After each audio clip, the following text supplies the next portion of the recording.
这里的各位观众朋友们，大家好，欢迎您收看藏人行政中央电视台本周西藏华语新闻节目，我是本期的主持人巴桑。本期的主要内容有：达赖喇嘛尊者与英国伦敦都市警察进行线上对话；世界知名人士透过视频祝贺达赖喇嘛尊者85花诞；台湾各界人士隆重庆祝达赖喇嘛尊者85花诞；美国根据入藏互换法案对中共官员实施签证限制；台湾立法委员呼吁台湾政府邀请达赖喇嘛尊者访台；藏人呼吁联合国在人权理事会期间就中国侵犯人权行为举行特别会议。下面请看详细内容。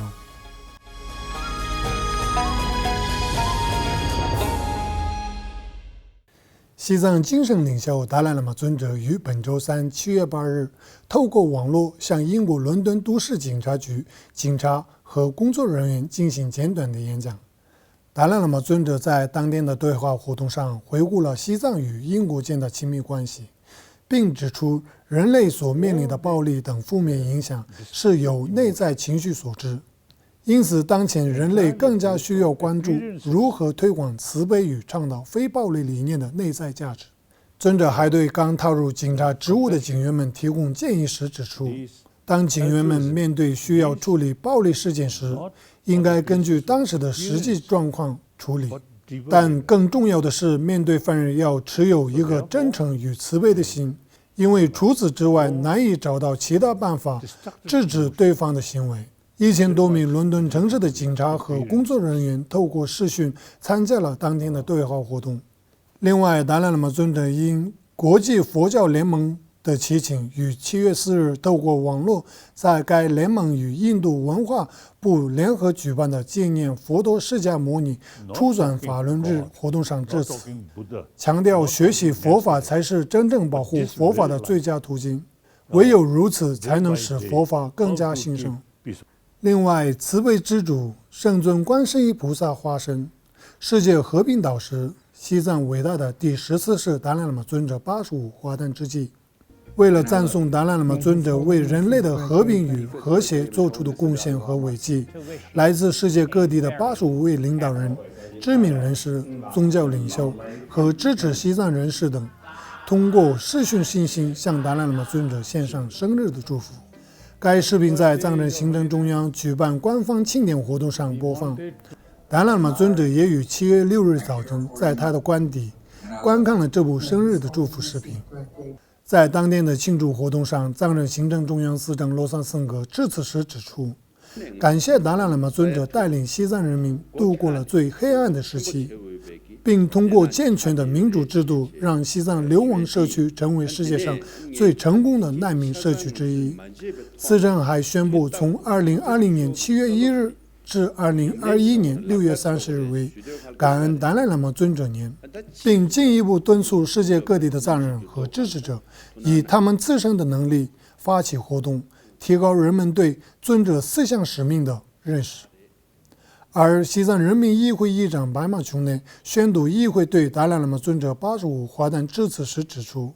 达赖喇嘛尊者在政教各方面所建立的功勋及其恩德，全体藏人难以报答，因此要铭记尊者的这些功绩，遵循他的敦敦教诲，便是庆祝达赖喇嘛尊者花诞的意义所在。另外，美国国际开发署署长约翰·巴尔瑟先生于7月6日致函祝贺达赖喇嘛尊者85花诞。巴尔瑟先生在贺函中赞扬了达赖喇嘛尊者对非暴力、人类等宽容和和谐方面所做出的贡献，以及尊者为倡导和促进宗教自由与人权所做的努力。他还强调，尊者所倡导的价值观将继续为美国人民带来精神的指导。此外，藏人行政中央驻台湾办事处于7月4日提前举行庆寿会，邀请台湾民众与藏人僧俗一同庆祝达赖喇嘛尊者85花诞。藏人行政中央司长罗桑森格透过视频在庆寿会上致辞时表示，台湾屯区预备安尼군대 남창말라 삼지테스트레 쉐이 안 시제타 달레 통가 점린 용라 숭진 치기 요때 이네 믹세 타이완라 ngui su tsokan raa la mimaa raa char che 통과 송진 제투버디 아니 현다 만다 차대 요래 디송산 달래 초간날 패배 다나지 태가 경신이 생에台湾的粤北아니 먼저 토부 통모래 표정 잡주 칭에래 아니 낭슈 뱅에래 창말라 뱀이 디숙 삽체체 참지 테스트를 쉬어이 아니 달래 먼저 뱀이 디숙네 로디다 거딘지디 로 숭진 체고된디 콘서초를 하 뱀이 거딘치지 요마래 파마더부래 다는 신은주 자외 라마레 츠디진이기 겸거 콘서초 차대 요래 디송사 아니 거지 제딩 로 숭진 셰디 외시 상과 차대 요래 디송사 안 달래台湾내 아니 미조 좀보다 안다는 시台湾 용내 뒤딱도 콘서초 대구 쓰구 나와 아니 배대를 잡죠 나와텔라 닝탁원내 참지 테스트레 요另外，由台湾甘丹东顶显密佛学研究协会举办2020禁欲3000观音和平祈福英烈晚会，上周日7月5日在台北国父纪念馆举行。达赖喇嘛尊者透过网络以修心八颂为主题，向现场信众作出开示。而达赖喇嘛尊者也于85华诞前夕透过视讯向信众开示时指出，记得准备서버 주 에는 가다 내 개가 다 님은 저기 요래 개가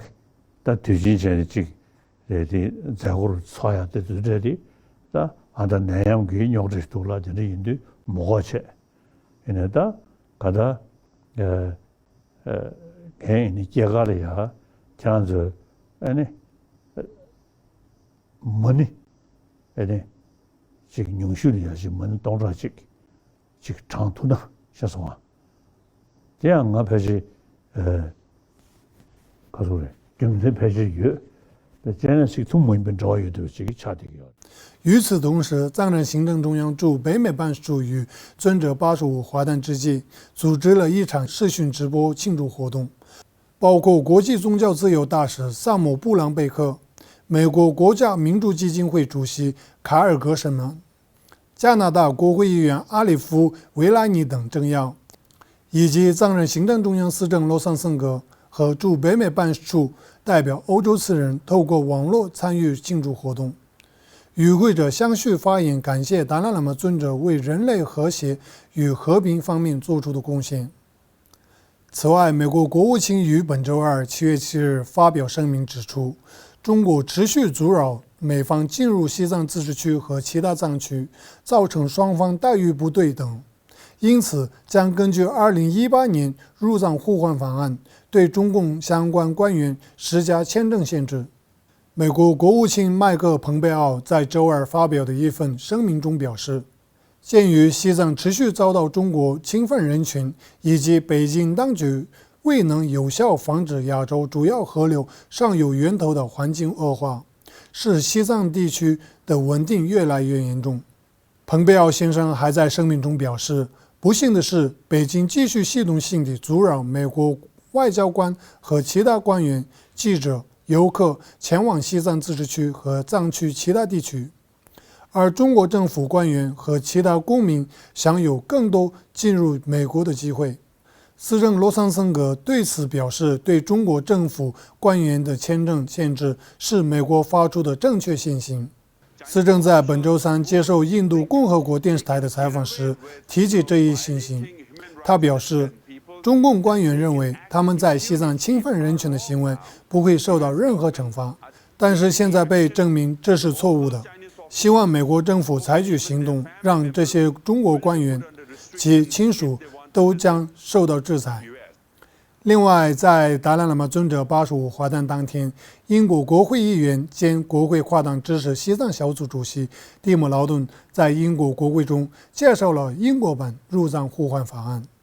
该法案要求英国内阁大使与英国其他地区相比，每年就英国公民进入西藏的限制提出报告，对拒绝参与实施此类限制的人员在进入英国时做出相应的制裁。与此同时，新一届的台湾国会西藏联协于本周三7月8日在台湾立法院正式成立。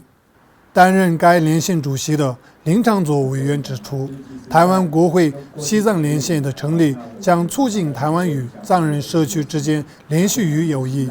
建立对等、尊严的沟通渠道，增加彼此间的了解与信任。在当天的举行新闻发布会上，林长佐还呼吁台湾政府尽快邀请达赖喇嘛尊者访问台湾，并表示他将以国会西藏连线主席的身份全力协助相关事宜。据了解，藏人行政中央驻台湾办事处代表达瓦次仁、西藏台湾人权连线理事长扎西次仁、在台藏人福利协会会长登增南达等出席了记者会，并祝贺国会西藏连线的成立。据悉，这一届国会西藏连线一共获得了46位跨党派委员的参与。请继续收看今天的最后一则新闻。本月初，5名流亡瑞士的藏人展开单车巡游活动，向瑞士民众介绍西藏境内恶劣的人权状况，并敦促联合国就西藏及中国境内少数群体的人权状况举行特别会议。7月7日，5名展开单车巡游活动的藏人抵达日内瓦时，正好是联合国人权理事会第44届会议的第2周。上述藏人和支持者在联合国总部前展开抗议中共的和平示威活动，呼吁联合国和国际社会关注西藏境内日益严峻的人权状况。当天，5名藏人还向联合国人权事务高级专员米歇尔·巴切莱特女士提交了请愿信，呼吁联合国人权理事会关注西藏境内的日益恶化的人权状况。观众朋友们，以上是本期全部内容。欲了解更多有关西藏境内外的信息，请登录屏幕下方的网址。感谢大家的收看，我们下期节目再会。